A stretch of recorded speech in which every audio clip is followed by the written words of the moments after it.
Zayla stood tall in front of the large mirror. Her violet skin shimmered under the golden lights of the bonding chamber. Her shoulders were wide, her arms strong like steel. Her people called her a warrior. But tonight, she felt nothing like one. She ran her thick fingers through her dark silver hair and sighed. This was her 18th proposal. 17 males had rejected her. Each one smiled politely, then said the same thing. Too big, too strong, not soft enough. Zayla had fought in 3 border wars. She had saved lives, but no one wanted her as a mate.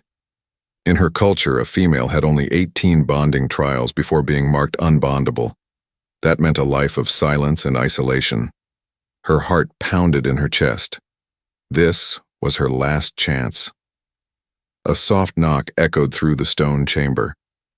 The door slid open and the bonding guide stepped in. Behind him was a human man. Zayla blinked. A human. For her last trial, he wasn't tall like the males of her own kind. He didn't have claws, scales, or the strong scent of battle. He looked soft, quiet, gentle. This is Jace, the bonding guide said. He accepted your request. Are you ready? Zayla gave a small nod. Her throat was too tight to speak. Jace walked in, eyes calm, a small bag slung over his shoulder. He looked at her face and smiled. You're even taller than the file said, he said casually. Zayla tensed, waiting for a joke or insult. None came. I hope that's not a problem, she said in a low voice. He chuckled. Not for me. I've always liked tall women. Zayla raised one brow in surprise. Was he joking? But Jace didn't laugh or look away. He just stood there like he meant every word. They were seated at the bonding table, a clear surface between them glowing with soft blue light. A small device hovered nearby, recording everything. Zayla looked down at her large hands. Her fingers could crush stone, but right now they trembled slightly. Why did you agree to meet me? She finally asked. Jace leaned back in his chair. Because I read your profile. You're brave, loyal, strong. I respect that. She stared at him, unsure what to say. I've always been around people who talk too much but do little, Jace continued. You're the opposite, and I admire that. Zayla blinked again. This didn't feel real. Do you not mind how I look? She whispered. Jace tilted his head. Do you mind how I look? She stared for a second, then shook her head slowly. Exactly, Jace said. I think we both know looks aren't the full story. They walked through the ceremonial garden after the talk. The sky above shimmered with 3 moons. Zayla's mind raced. She had never felt so nervous. I'm sorry if I'm quiet, she said after a while. I'm just surprised. Why? He asked. Because no one's ever made it past the first hour with me. You stayed. Jace stopped walking. He turned to face her. Then they were fools. Zayla felt her chest tighten. Her heartbeat pounded in her ears. His words were simple, but no one had ever said anything like that to her before. They reached the part of the garden where bonding decisions were made. If Jace placed his hand on the glowing orb in front of them, it meant he accepted her. Zayla stood still, holding her breath. He looked up at her one last time. Do you want this too? She nodded slowly. More than anything. Jace smiled softly and placed his hand on the orb. The device lit up in bright gold. Bond confirmed. Zayla didn't know whether to laugh or cry. Her knees felt weak, but when Jace stepped closer and touched her hand, steady and warm, she knew she wasn't alone anymore. Zayla had held swords, shields, and even the broken bodies of her comrades, but never had a hand felt so gentle, so strange, so real against hers. Jace's palm was much smaller than hers, warm and smooth. His fingers didn't hesitate. He didn't flinch. He just held her hand like it was the most natural thing in the universe. That moment, something shifted, deep inside her. She was used to fear in people's eyes when they looked at her. She had seen it in the council, in the soldiers, in the past 17 suitors, but not in Jace. When she looked at his face, there was no fear. There was calm, curiosity, maybe even affection. They sat together in the quiet chamber where newly confirmed bonds were allowed to share first words in privacy. The lights dimmed around them. A soft music played. Zayla didn't recognize it, but it came from Jace's datapad. "I hope this isn't strange," Jace said, looking at her with a slight smile. "I like music during quiet moments." Zayla tilted her head. "It's soft, like your voice." He chuckled. "I'll take that as a compliment." Her eyes stayed locked on his face. "You're not like anyone I've ever met." "Same here," he replied. "I've seen many things in this galaxy, but I've never seen anyone like you." For a long time they sat in silence, not awkward, just peaceful. Then Jace opened his small bag and pulled out something wrapped in cloth. "I brought a gift. I didn't know if this was allowed, but it felt right." Zayla's eyes widened. She hadn't received a gift since she was a child. He unwrapped it carefully. It was a handmade sculpture, a small warrior standing in front of a burning sky. She could see the rough shape of a female figure, tall, powerful, holding a broken shield. "It's not perfect," Jace said, "but I made it after reading your battle record. You saved 37 people in the Scorch Plains, right?" Zayla couldn't speak. "I wanted to honor that. I didn't know what kind of flowers you'd like, but I hoped this would speak louder." Her hand shook as she reached out to touch the figure. She felt something heavy rise in her throat. No one had ever remembered her battle. Not like this, not with heart. "Why?" she asked again, voice raw. "Why do you care?" Jace leaned forward, his eyes gentle. "Because I know what it feels like to be seen only for what you look like, not who you are." He looked down at his own arm. A long scar stretched from his elbow to his wrist. "Back home, I was told I wasn't strong enough, not fast enough. I joined the mechanic corps because I wanted to help, but they kept putting me in storage units, away from danger. I see your record," he continued, pointing to her. "And I see someone who ran toward danger, just to save others." Zayla's hands trembled. Her chest felt tight. "You're not too much," he said softly. "You're just enough." She stood up quickly. Her tall frame nearly touched the ceiling. "I need air," she said. Her voice cracked. Jace stood too. "Of course." They walked into the night garden, stars glittering above.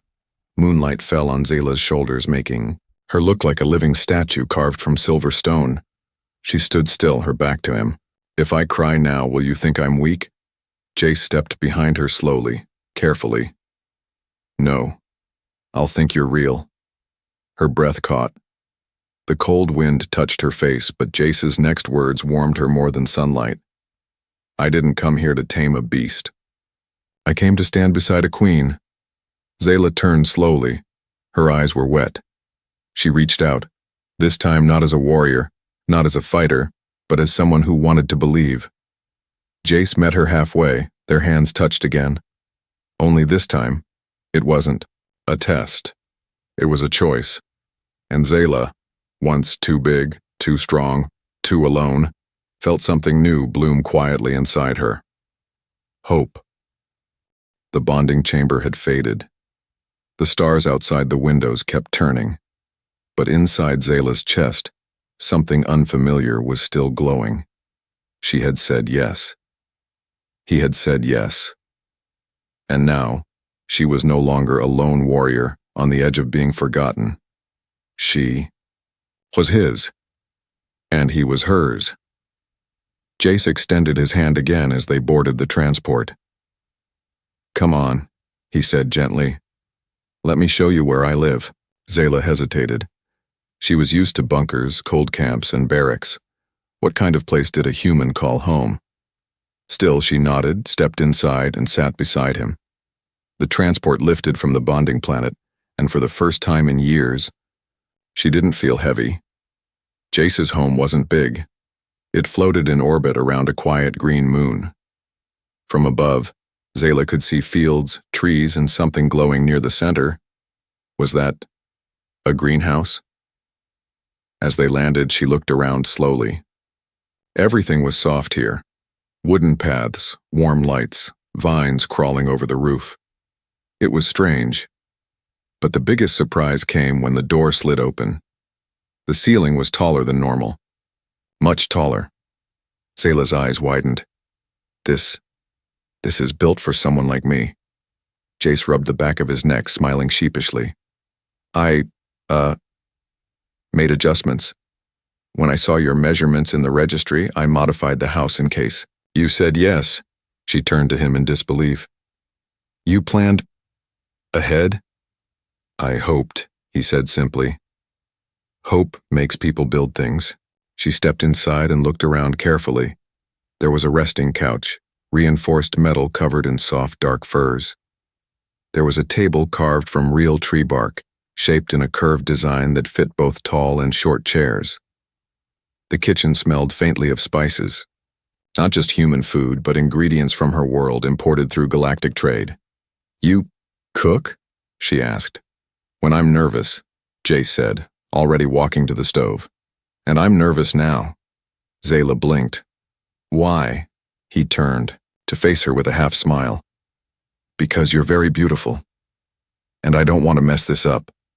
Her heart skipped. This man. He made her feel smaller in the best way. Not in shame, but in peace. As he cooked, Zayla wandered. She found bookshelves with history, starship manuals, and even war poetry. Her people's poetry. She found a painted wall, a rough mural. It showed a tall silver figure and a smaller one beside her. They were both facing a sunrise. She touched the mural. Her throat tightened. This is me, she whispered. Jace turned his head while stirring a pan. I started that last week, after I saw your battle photo in the archives. Zayla touched the drawing again. No one had ever painted her before. Her fingers shook. You see me even when I'm not there, she whispered. He didn't answer right away.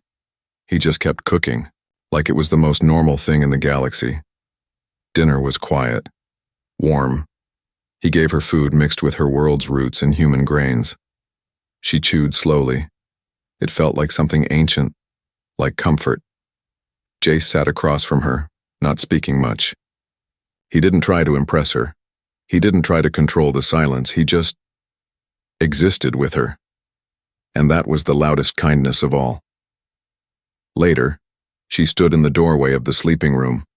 There was a custom-built bed, wide and long, strong, enough to hold her frame. She turned to him. Where will you sleep? He looked up. Wherever you want me to. Her chest tightened. She stepped forward slowly. I want you nearby. Just nearby. Not for mating, not for custom. Just to feel safe. Jace nodded gently. Then I'll be right here. He rolled out a padded mat on the floor beside her bed. No questions, no pressure. Zayla sat on the edge of the bed and looked down at him. You make me feel like I belong. He closed his eyes with a small smile. You do. That night, under the soft hum of starlight above the dome window, Zayla lay on the bed. Her eyes stayed open. For the first time in years, she wasn't planning battles. She wasn't remembering rejections. She was listening to his breath, a rhythm that told her, you're not too big. You're not too strange. You are home. Zayla didn't cry in battle. She didn't cry when her mother died. She didn't even cry when the last of her people whispered she would be forever alone. But now, in a warm house with stars above and quiet human breath beside her bed, something cracked. It wasn't pain. It wasn't sorrow. It was softness, a kind she had forgotten she still carried inside. The next morning, light spilled through the wide glass ceiling.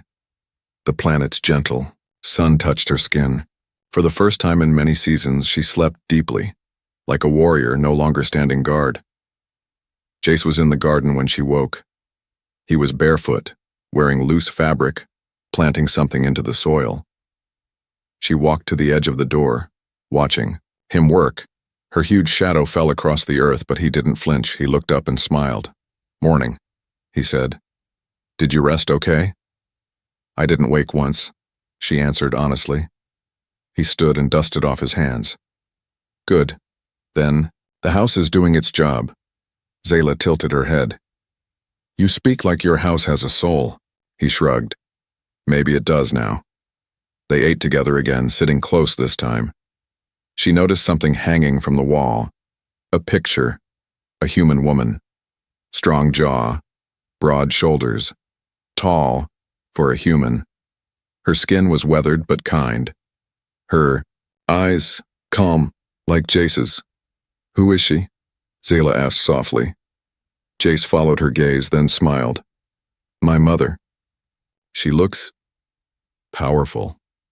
She was. She raised me alone. Told me never to fear people who looked different. Told me strength is beautiful, not dangerous. Zayla swallowed slowly. "She passed away a few years ago," Jace added. "But I still hear her sometimes when I'm unsure." "What would she say about me?" Zayla asked. Jace looked at her for a long moment. "She'd say you're magnificent." Zayla didn't respond. She looked away, down at her plate. Something inside her twisted. Magnificent. That word had never been used for her. Never once. Not by family. Not by the council.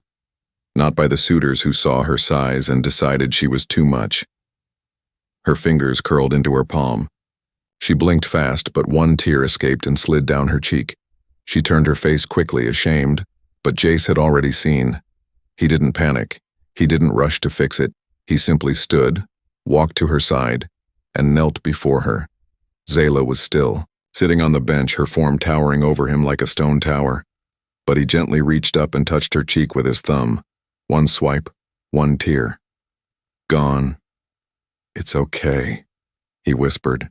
"Tears don't mean weakness. Sometimes they mean someone finally feels safe." Zayla closed her eyes tightly. No enemy had ever made her feel this exposed. And yet, she didn't want to run. "I hate that I care so much," she whispered, voice trembling. "I think it's beautiful that you do. I was never allowed to cry. You are now." They sat like that for a while. A tall, alien warrior with a tear-streaked face. A human man resting beside her like she was a warm campfire. He didn't try to hold her. He didn't ask for more. He just gave her permission to be. Later that evening, Zayla asked if she could see his workshop. Jace grinned. Of course, it was in a smaller room at the back. Machines hummed quietly. There were half-finished sculptures, tools, even broken tech parts from other planets. But on one table, covered in dust cloth, sat a statue wrapped in gold wire. Zayla reached out slowly and uncovered it. It was her. Not in armor, not fighting. She was laughing. Her teeth were showing, eyes closed, head thrown back with joy. It was a moment that had never happened. Yet. Her hands trembled. "You made this before we bonded?" she asked. Jace nodded slowly. "Yes, I imagined what you might look like if someone ever just adored you." Zayla looked at him, heart full. She didn't cry this time, but something inside her whispered, "This is love, real love, not chosen by culture, but by soul." Zayla had only known peace for a few days, but peace for someone like her never lasted long. That morning she stood outside Jace's home, watching the wind move through the leaves of his garden trees. The soil was soft beneath her feet. The air smelled like fresh sap and cooked spice. For the first time in her life, she understood what the old warriors meant when they said, "Love is a quiet weapon. It changes you." Inside, Jace was singing softly while fixing a broken lantern. His voice wasn't perfect, but it made the house feel like a living heart. Zayla smiled. But then the alarm chimed. A high-pitched beep echoed through the walls. A message from the Galactic. Bonding Council. Zayla opened the screen on her wrist. The letters flashed in red. Bond violation, human civilian not authorized for warrior class mating. She froze. Moments later, a ship appeared in the sky. Sleek, silver, marked with the council's crest. It landed at the edge of Jace's land like a blade stabbing into soft earth. Zayla met them before they could reach the house. 3 council guards stepped out, armor gleaming, cold faces, no kindness in their eyes. "Warrior Zayla," one of them said firmly. "Your bonding with the human male has not been approved. It violates interspecies hierarchy law." Zayla's jaw tightened. "He's my mate." "Not officially," the guard replied. "He's a non-combatant, human rank, unfit by law." Zayla's hand slowly curled into a fist. Jace came out just then, wiping grease off his hands. His smile faded as he saw the soldiers. "Is something wrong?" he asked.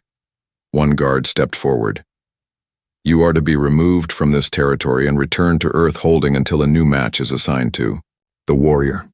Zayla's voice thundered behind him. "He's not going anywhere." The soldiers looked up at her towering figure. The sky darkened slightly behind her. She was unarmed, but her voice carried the weight of 1,000 battles. The lead guard held up a device. "You'll be dishonored, Zayla, stripped of all warrior rights. You'll live as a civilian." Jace turned to her. "Zayla, if this puts your life in danger, don't say it," she snapped. "You are not leaving." He looked into her eyes. She wasn't speaking as a soldier. She was speaking as someone who had finally found something worth protecting. Not with a blade, but with her soul. The guards moved closer. Zayla stepped in front of Jace, her arms wide. "I've bled for this council. I've lost friends in their name, I carried their banner, and now I choose my own future. This human is beneath you," the guard said coldly. Zayla leaned down, eyes burning. "Then maybe I was never above him." A quiet fell over the land. Jace took her hand. She squeezed his gently. "I am not ashamed," she whispered. "For once I fight for me."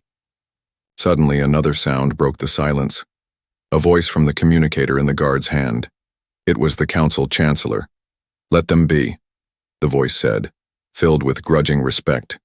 "We need more warriors like her, not fewer." The guards hesitated, then stepped back. "No charges?" Zayla asked sharply. "No," the guard said stiffly. "But your actions are noted." They left. The ship lifted off. The wind returned. Later, Zayla sat on the ground outside the house, her back resting against a tree. Jace sat beside her. "You could have let them take me," he said softly. She looked at him with a tired smile. "And live without the only man who ever saw me? I'd rather give up every title." Jace looked down, voice thick. "No one's ever fought for me before." She leaned her head against his. "Now someone has." That night, she didn't sleep. In silence, she held him, not in fear, not in sadness, but as a woman who had finally won her most important battle. And this time, her victory didn't come from a weapon. It came from love. The world thought Zayla's strength was only meant for war. Her muscles, her scars, her towering size, they had labeled her a weapon, not a woman. But now everyone would see something different, not because she had to fight, but because she chose to protect. It started with the emergency beacon, a small farming colony nearby. Peaceful settlers from 5 different species was under attack. A pirate warband had landed, raiders, ruthless, armed with plasma and fire. The call for help went out across the system. The council delayed. The military debated. But Jace didn't wait. He stood in the center of their small home and looked at Zayla. His voice didn't shake. "They're innocent. And they need help." Zayla didn't ask who the raiders were. She didn't check her armor. She didn't even pack supplies. She just stood up, eyes burning like twin stars. "Then we go." Now, the journey was fast. The colony was only 6 light minutes away. As they landed, smoke curled up into the sky. Children were screaming, homes burned. Alien families hid behind half-crushed transport ships. Zayla stepped off the craft first. Her body moved with purpose. The earth trembled beneath her feet. She spotted a young trailer boy covered in ash dragging his injured father. She ran. One swing of her arm lifted the father into safety. The boy blinked at her like she was a myth. "You're safe now," she said calmly, and then she turned, toward the attackers. Zayla had once held back her power to avoid scaring others. Not today. She moved through fire like a storm. She threw, aside metal debris with one hand, shielded crying families with the other. Her fists struck like thunder. Her roars echoed like ancient drums. And behind her, Jace moved with silent focus, guiding civilians to safety, fixing broken doors, calming terrified children. They weren't just bonded anymore. They were a force. A pirate aimed at a cluster of civilians. Zayla saw the weapon too late, but Jace didn't. He ran, tackled the raider from behind. The weapon fired into the sky. The raider punched him hard. Jace hit the ground. Zayla saw it happen, and something inside her snapped. She didn't just charge. She flew. One leap, and she landed between Jace and the attacker. Her back shielded him fully. The raider trembled, blaster shaking in his hands. Zayla didn't speak. She growled, a low, terrifying sound from deep within her chest. Then, with one step forward, the pirate ran. Jace sat up, blood on his lip. Zayla knelt beside him, her huge hand brushing his cheek. "You okay?" she whispered, voice full of fire and fear. Jace smiled weakly. "Didn't want to let you do all the saving." She laughed, a rough, beautiful sound. "You're ridiculous," she said. "And you're mine," he answered. By the time the patrol ships finally arrived, the raiders were already fleeing, half of them left without weapons, some without boots. The colony was saved. No medals were given, no banners raised. But the people, alien, human, young, old, looked at Zayla with eyes full of gratitude. A small child, no taller than Jace's, knees reached up and handed Zayla a wilted flower. "For the big lady," he said shyly. Zayla stared at it for a moment, then carefully she took it.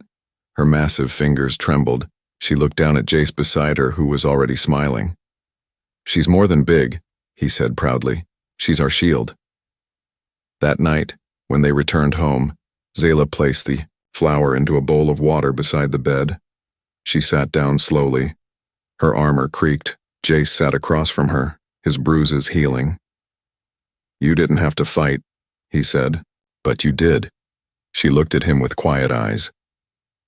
"I used to fight to prove my worth," she whispered. "Today, I fought because I already have it." He leaned closer. "You've always had it." And that night, the stars above their roof didn't feel so far, because now she knew. Her strength wasn't just muscle. It was love, loyalty, and the will to protect someone who finally saw her, not as a weapon, not as a warrior, but as a woman worth everything.